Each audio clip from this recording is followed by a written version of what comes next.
This is the first module within stylistics and lexicography. In this module, we are going to discuss the definition and the history of lexicography with a focus on mostly lexicographic research in India, Europe, and China.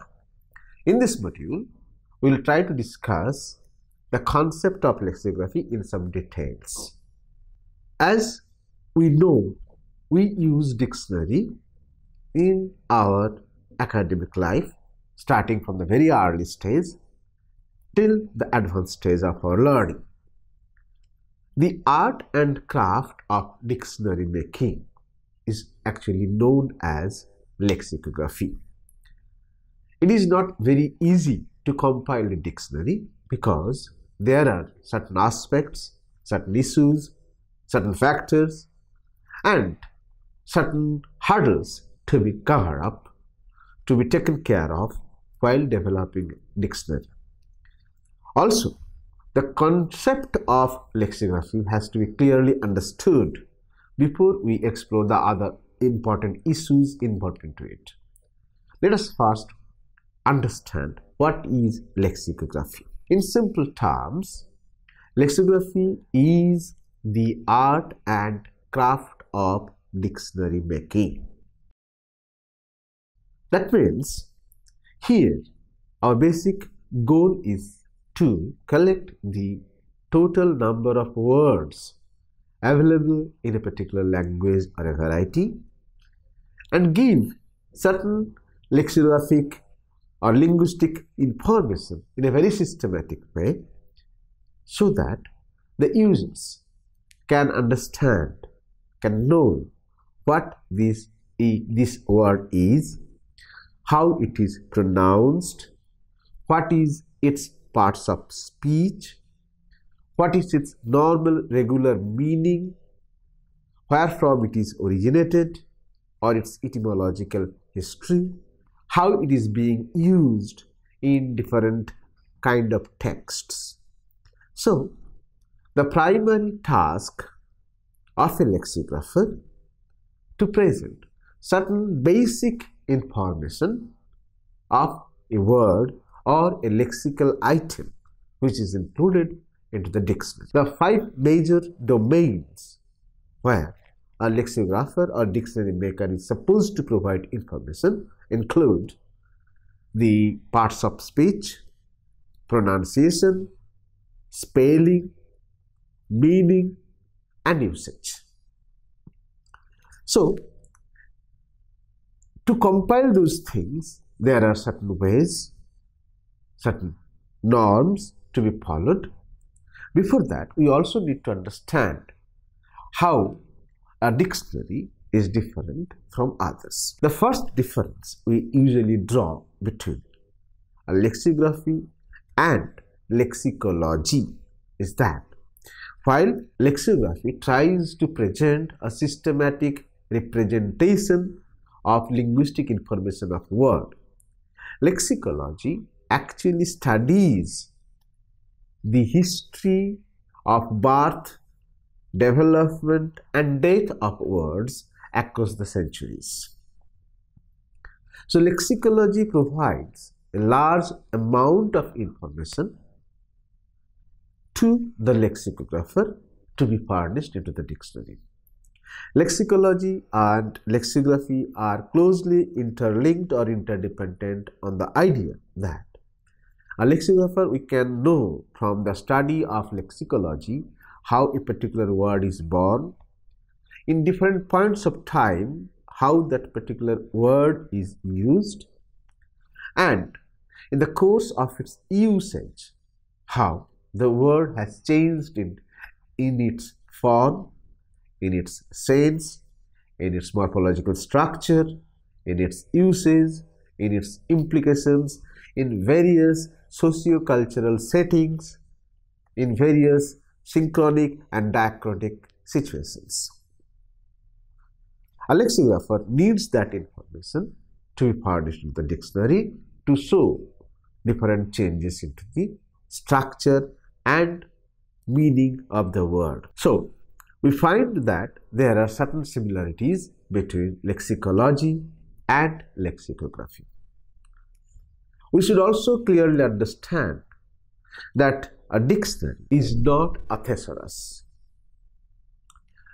What we understand between these two things also we need to understand here, because in cases of a thesaurus, what we do, we actually organize words in a particular pattern based on their conceptual similarities or semantic closeness. Whereas in lexicography, words are normally arranged in alphabetical order and giving very basic information of the words, which are not available in thesaurus. In thesaurus, what we get is how a particular word is conceptually linked to other words and how reference to a particular word can elicit reference or ideas or concept linked to the other words. So in thesaurus, we can say where semantically similar words or semantically identical words are placed together. So, lexicography is different from thesaurus. Third concept, dichotomy, that is also very important for us to understand is that a dictionary is different from a grammar. So we should also make very clear distinction between a dictionary and a grammar. Whenever we work on dictionary, we need to understand what kind of information we can get from dictionary, a grammar, and what kind of lexicographic information can be used in grammar. In a very simple sense, a grammar actually talks about a certain rules, certain patterns, certain systems in formation of words, in formations of sentences, in constructions of other linguistic elements available in a language. Lexicography or dictionary don't take so much of information available in grammar. What it takes is how the words are actually formed, how the words are actually morphologically constructed, what is its parts of speech. This information is actually included in the lexicography. So as a lexicographer, a dictionary maker takes only this part of information from grammar. But at a certain point of time, initially in the earlier stage, the grammarians and the lexicographers were the same persons who used to describe things in two different ways.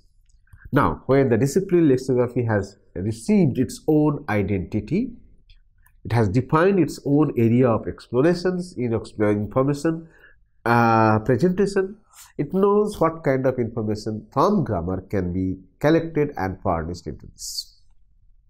So there is difference between lexicography and grammar. We also need to make distinction between a dictionary and an encyclopedia. In dictionary, we provide only the linguistic information related to the lexical items, which is not same with encyclopedia.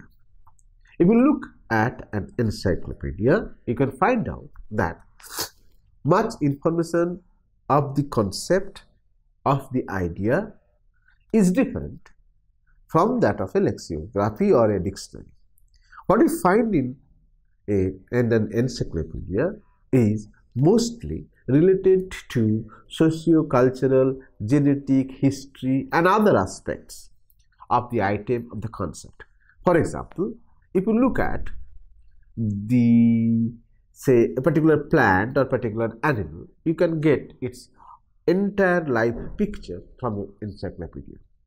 But a dictionary will only include the name of the animal and give a small definition, and how the word is originated, how the meaning of the word is denoted, that information would be there.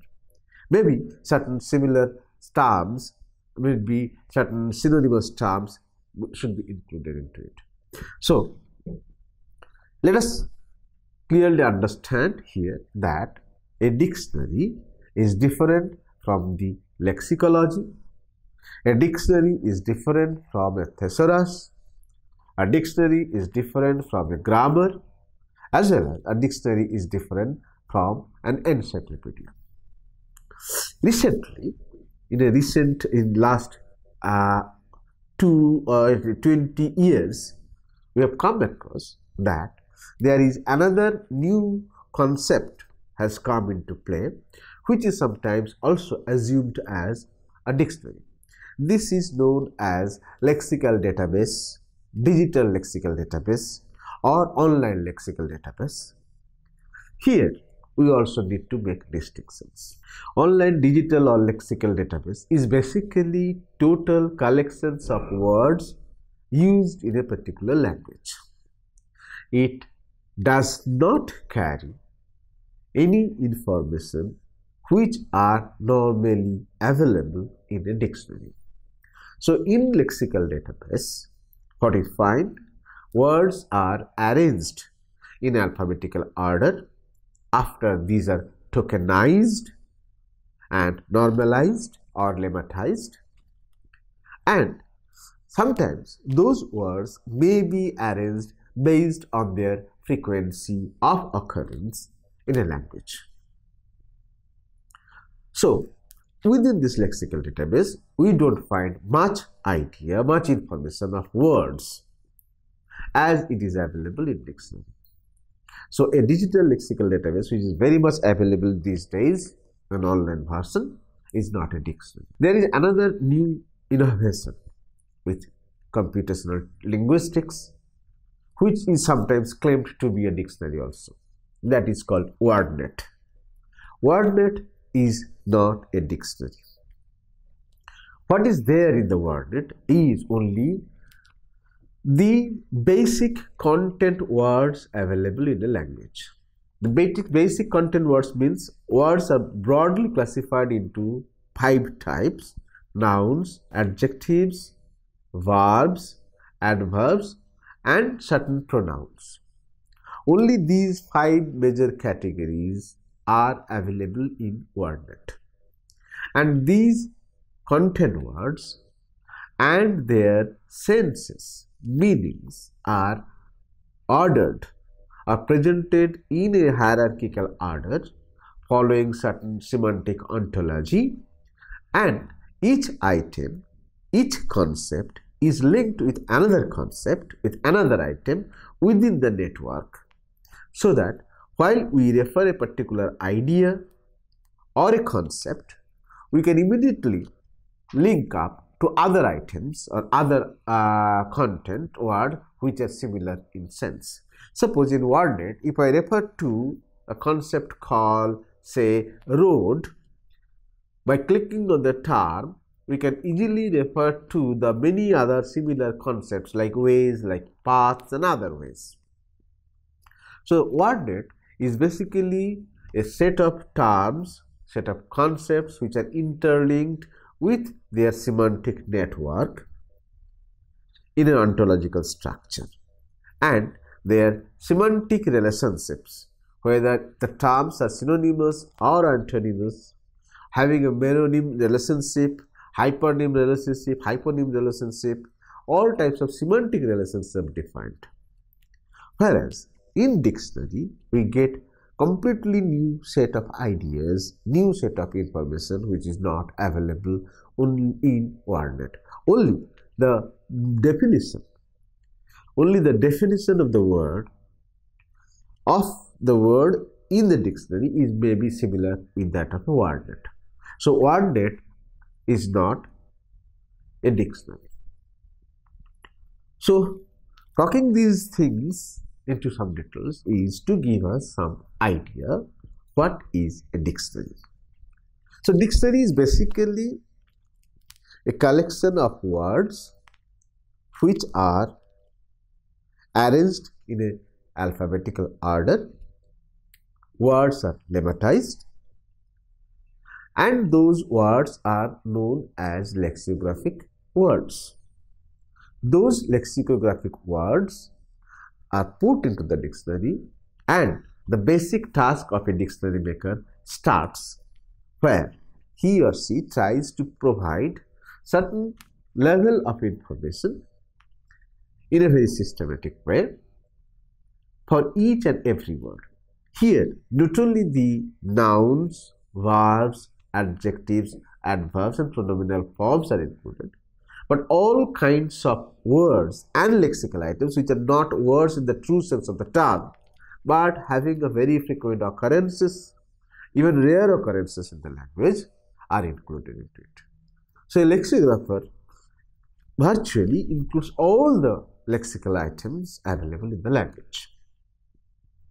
Thus, once a lexicographer compiles the database, then in a stage by stage, he provides detailed information about the word. With regard to spelling, in that case, he has to be very selective.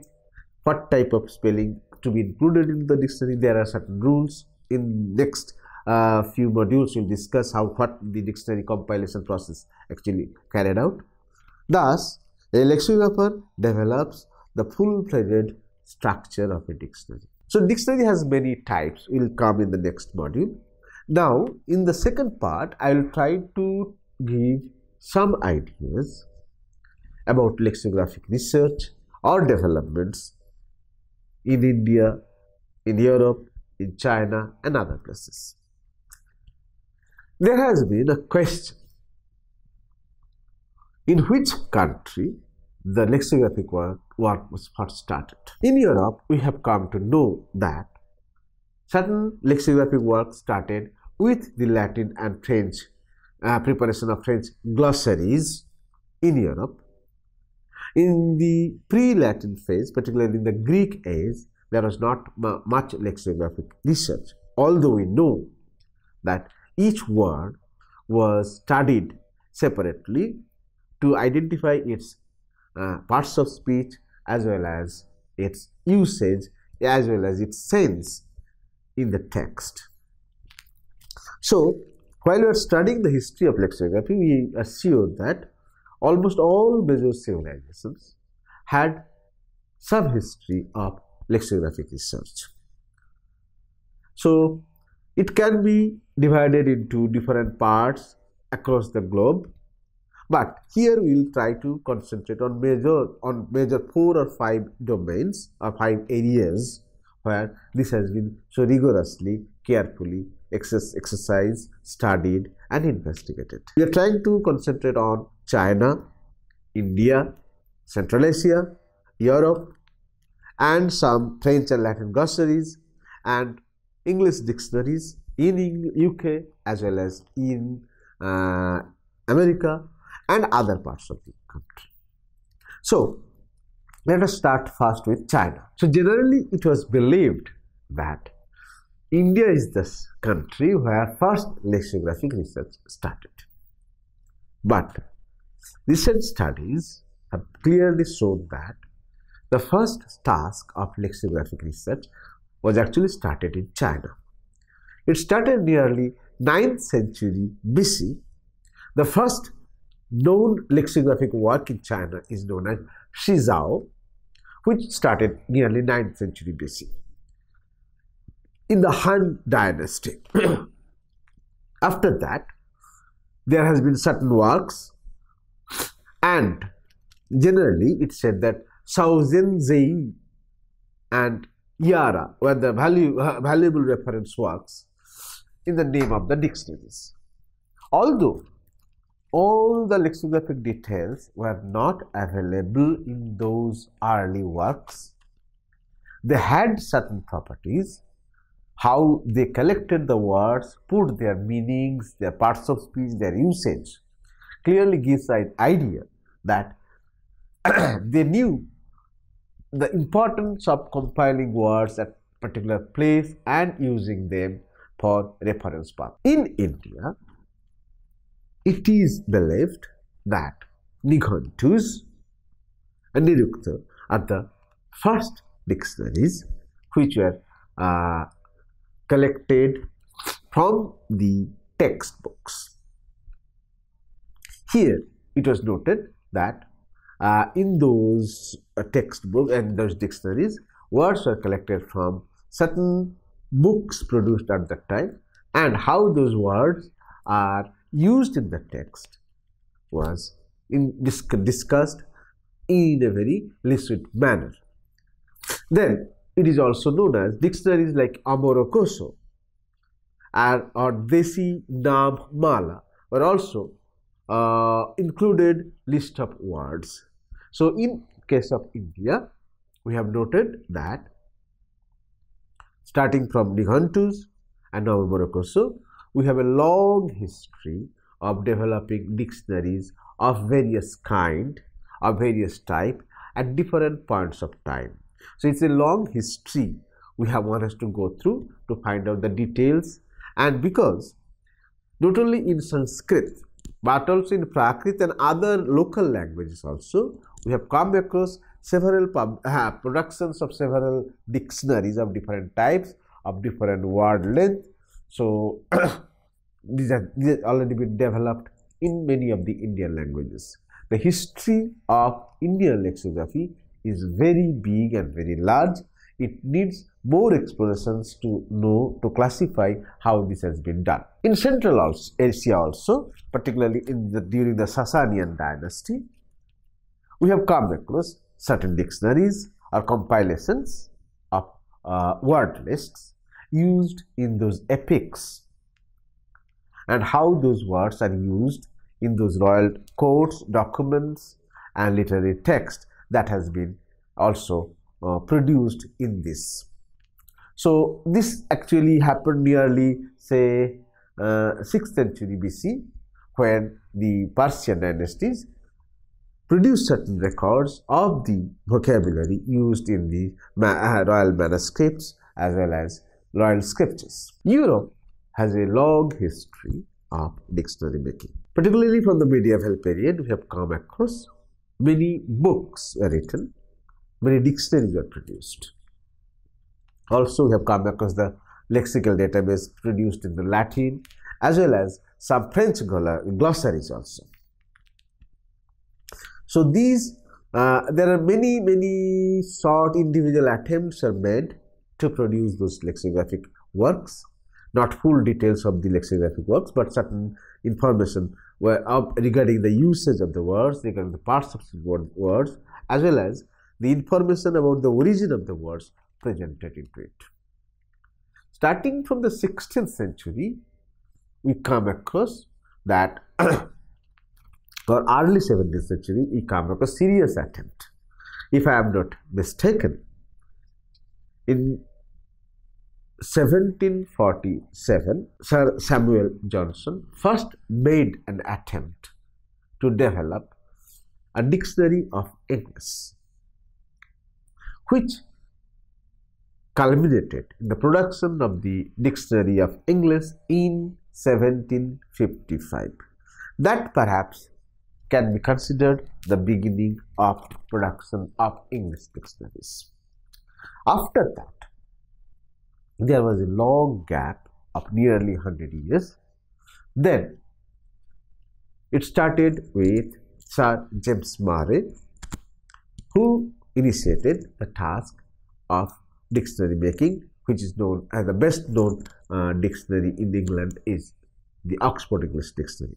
Sir James Murray was the pioneer who started the task of developing dictionaries, compiling data and collecting data, and not only that, he also defined the methodology about developing a dictionary. He collected the citation slips from nearly 4,000 books and printed documents available at his time, and compiled a citation slips of nearly 60,000 entries, where for each citation slip he provided spelling, pronunciation, etymology, first usage and meaning, and full-fledged uses from different dictionaries. So that actually defined the path of making dictionary in a systematic and scientific manner. In fact, when Sir Samuel Johnson developed the English dictionary, he also followed almost same ways to identify how the words are being used by people in the literary text of the people of scholars of high repute to represent the English words. So